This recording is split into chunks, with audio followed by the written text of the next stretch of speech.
Okay, Assalamualaikum warahmatullahi wabarakatuh and selamat sejahtera. So, previously we have covered about chapter 2 about the organizational principle of management. So, before we proceed to the next part, the next subtopic under the chapter 2, let's recap back what are the organizational principle of management. Actually, we have 8. Okay, let's recap back. What are they? So, the first one is the what we call define of objective. The second one is the span of control, and you have to whether it is a narrow span of control or the wide span of control. And the third one is the interrelated functions. So in other words, the department in any organization, they are interrelated to each other. Okay, and number 4 is the change of command, is whom report to whom, and then the unity of command, authority and responsibility, the work assignment, and lastly about the employee empowerment. Okay, but you need to remember in my notes there's additional information about the advantages of employee empowerment. Okay, so now I'm going to change my okay, so now we are going to proceed to the next part about the centralizing and decentralizing managerial authority. Okay, so basically you have learned about the centralized and decentralized during records management, but in chapter 5 in administrative office management, you need to know there are two basic issues in the organization. So the first one is centralizing and the second one is decentralizing. Okay, so whether you centralize or decentralize the firm's function such as HR, human resource, the finance, sales or sales department. Okay, and then you need to centralize or decentralize the location in which the company's operations are performed. Okay, so the notes or the information about this topic is actually referring to the quibble on the page 32 and 34, and also the callers and killing page 45 to 56. Okay, so let's proceed to the next part. Oh, it's not working. Okay, so under the centralizing managerial authority, so we are going to go to the first one, is the type of structure that place related activities under the authority of one person. Okay, this is what we call the centralizing. Okay, for example, centralize the record management program. So one manager within the organization is responsible for the program and record the various functional areas are most likely stored in one central location. So for example, in your ITM, the server in your ITM, especially in Shah Alam, the server will keep all the records of the UITM student, including the branches, whether you are in UITM Cawangan Terengganu, Cawangan Melaka, Cawangan Kedah. Okay, so our server will have a record for all students in Malaysia. Okay, so this one we refer to the quibble page 32 to 34, and also callers and killing page 45 and 46. Okay, so let's proceed to the next part. Okay, so for this one, what are the benefits of centralization of managerial authority? Okay, so actually a firm with a centralized authority may realize the following benefits. So these are the benefits when you have the centralization of managerial authority. So the first one, the actions taken are in strict accord with the policies. Okay, number 2, there is a reduction in the risk of error made by workers who lack either the information or abilities. So when you centralize, one of the benefit is less risk of error. Okay, and then the skill of a specialized experts are used. Okay, number 4 is the close control may be exercised over the operation.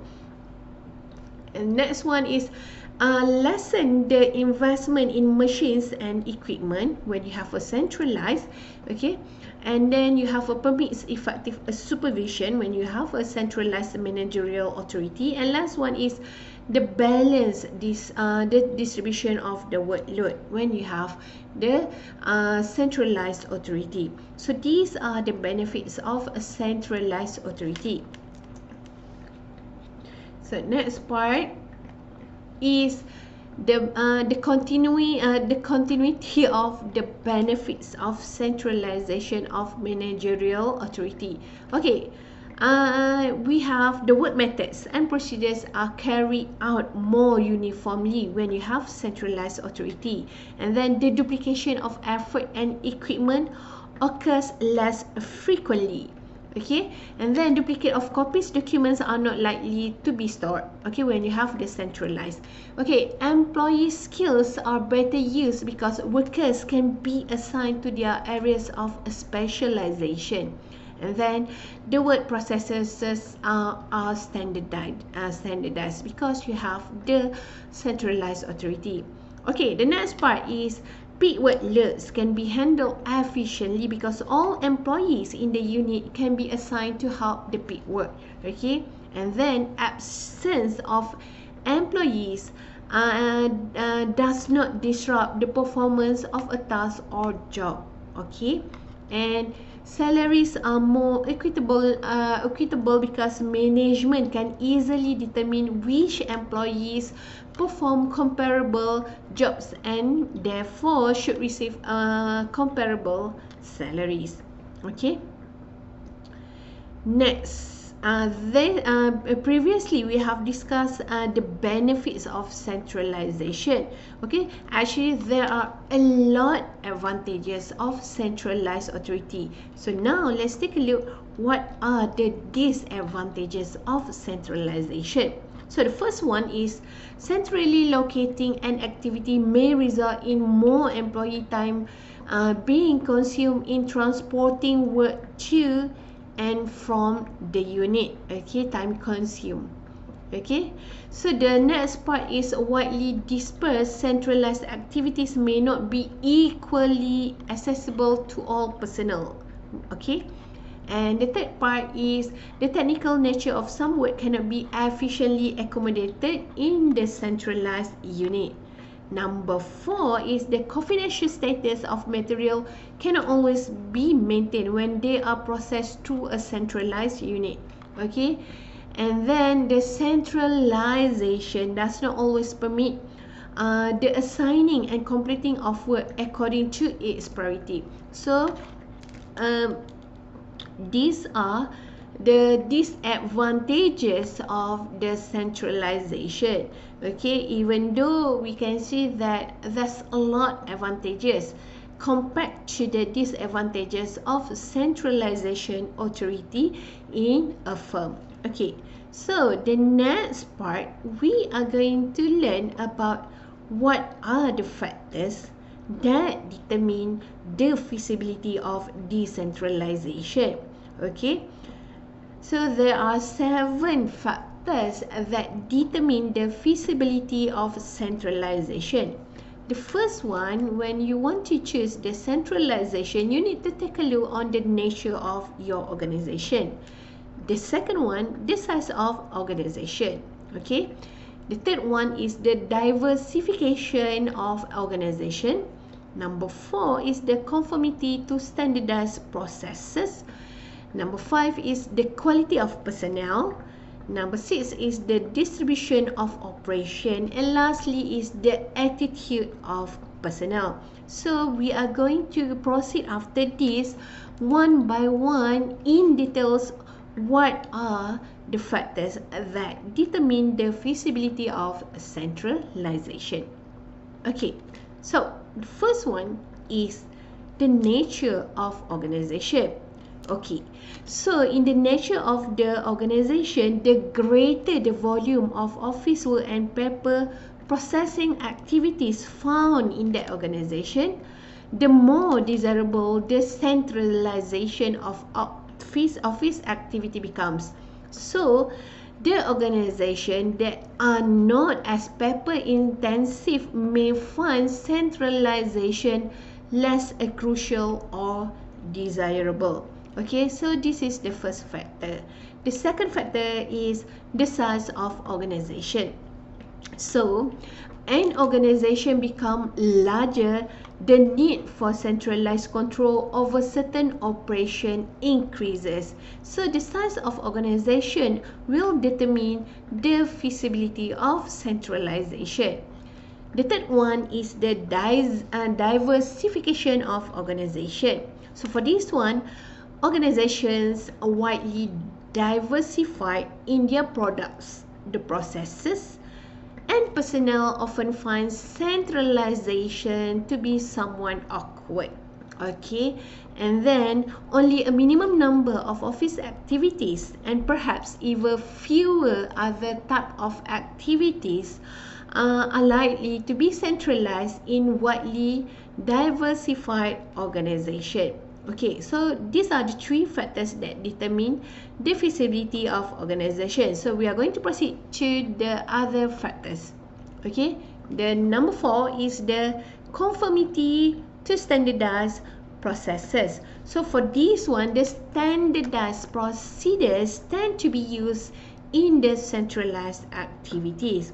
So for this one, the extent to which standardization is possible determines the feasibility of centralization. If you do not have any standardized procedure in your organization, then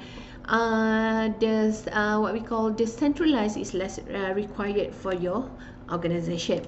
Okay, the next part is the quality of personnel. So, how about the quality of personnel? So, many organizations find that higher quality employees are needed when office activities are decentralized.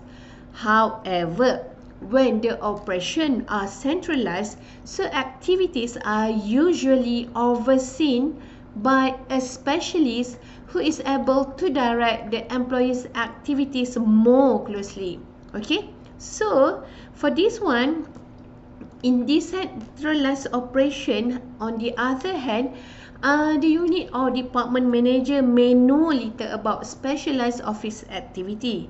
So the employee therefore will have to assume greater responsibility for determining the proper ways to do their work. Okay, so this is the comparison about decentralized and decentralized under the quality of personnel.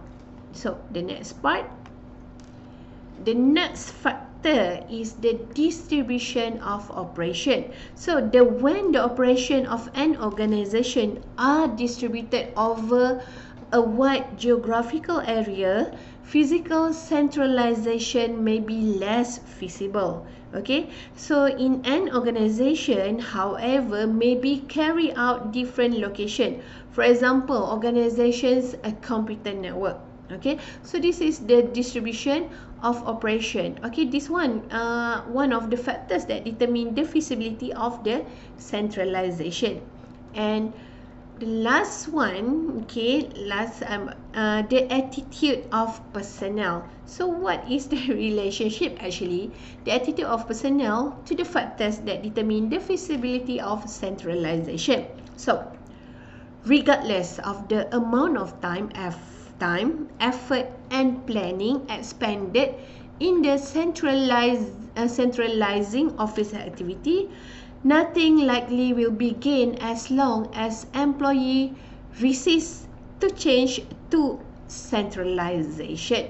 Okay, so in some instances, the process of overcoming employee resistance will consume more time than the actual planning of the change. Okay, so you are going to learn about this one in change management later on during your degree.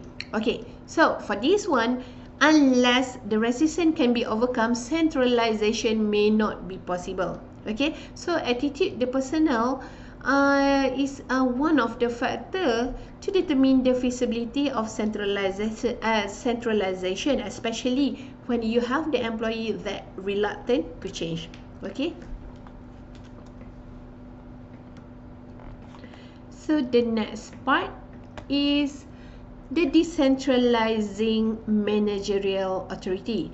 Previously, we have learned about what is the centralizing managerial authority, and we have learned what are the advantages. There are a lot of advantages of centralizing authority, and then there's a few disadvantages of centralizing authority. And then we also have learned about what are the factors that determine the feasibility of centralization. So there are 7 factors. Okay, so now we are going to proceed to the next part, is the decentralized. Okay, so for this one, the centralized is actually the type of structure which several individuals located throughout the organization have control or authority over related activities. So for example, decentralized record management. So for this one, the manager of each unit are totally responsible for the maintenance of the record in their respective department. Okay, for example, in UiTM, whether Cawangan Terengganu, Cawangan Kelantan, Cawangan Kedah, Melaka or Pahang. Okay, for example, for HEA, they will manage their own record under HEA. The same thing goes to the HEP, and the same thing goes to the Treasury. So they have their record, their own record. They will maintain the record in their department. However, still can be accessed by other department. Why? Because we are interrelated. Even though have different function, but again still we are interrelated. But again, maybe the what we call the supervisor under the HEA will maintain the records under HEA department. This is one of the example. Okay, so what are the benefits of decentralization? So the firms having decentralized authority often cite the following benefits. So the first one, yes, when you have a decentralized authority, the decisions are more speedily made. This is of course, yes, okay. Action can be taken on the spot without consulting higher levels of management. Okay, compared to centralized, you need to wait for your superior and then other superior to get to make sure the action can be taken. Okay, and then the third one, this decision can be adapted to local conditions such as the branch offices. Okay, so even though some of the UiTM we are centralized for certain thing, but again for decision making it depends, is more to the decentralization. So in other words, director of UiTM Cawangan Terengganu will make his or her decision okay, compared to the waiting from the upper level management. Okay, employees to whom authority and responsibility have been delegated show a great deal of interest and enthusiasm in their work. So this is happening especially in decentralized authority. And then top level executives can better use their time by setting policies as well as planning and organizing the firm's goal, because we are applying the decentralized authority. Now, we are going to proceed to the next part, which is the physical centralization of office operation. Okay, so for this part, centralizing the management of information and the administration of office services fits responsibility, and then it will lessen the investment in machine and equipment, permit the effective supervision, and also balance the distribution of the workload. Okay, and then the bulk of office operation is often centralized under administrative office manager, who delegates the assistant the authority and responsibility for supervising the support service such as word processing, filing, mailing, and reprography. Okay, so you have learned about the authority and responsibility. This is one of the organizational principles of management. And then these support services, each under the direction and control of a person accountable to the administrative office manager, can be provided at the minimum cost and also the expert supervision. And then when a firm maintaining plants and office in several locations, many of the information processing activities and the administration support services are often decentralized to permit more efficient operation. Okay, so for this one, as a result, you can see that a certain amount of duplication of a supervision and investment in equipment. And last part is the operation of branch offices varies with a different firm. So some branch are established on somewhat independent basis, with each branch acting as a separate unit. Okay, so these are the physical decentralization of office operation. So before this, we have taken a look on the physical centralization of office operation. So in other words, in a summary, we can see that in order for you to have efficient operation, you are going to choose the decentralized. And also, even though some branches are established in somewhat independent basis, but again, branch also acting as separate unit. The same thing goes to your ITM. Okay, even though we still are your ITM, but again, each branches in the state of your ITM, they have their own what we call the separate unit for certain what we call department. Okay, so okay, so that's it for now for our what we call chapter 2 part 2. Okay, we have discussed about the centralized authority, what are the advantages, what are the disadvantages, and then we also have learned about 7 factors of the factors that determine the feasibility of what we call the feasibility of centralization. Okay, and then we have learned about what is decentralization, centralizing managerial authority, and also the advantages and disadvantages of decentralizing authority. And then we have taken a look what are the physical centralization of office operation as well as the physical decentralization of office operation. So that's it for now for chapter 2 part 2, and we are going to proceed to the last part, chapter 2 part 3. That's it for now. Thank you so much, and Assalamualaikum.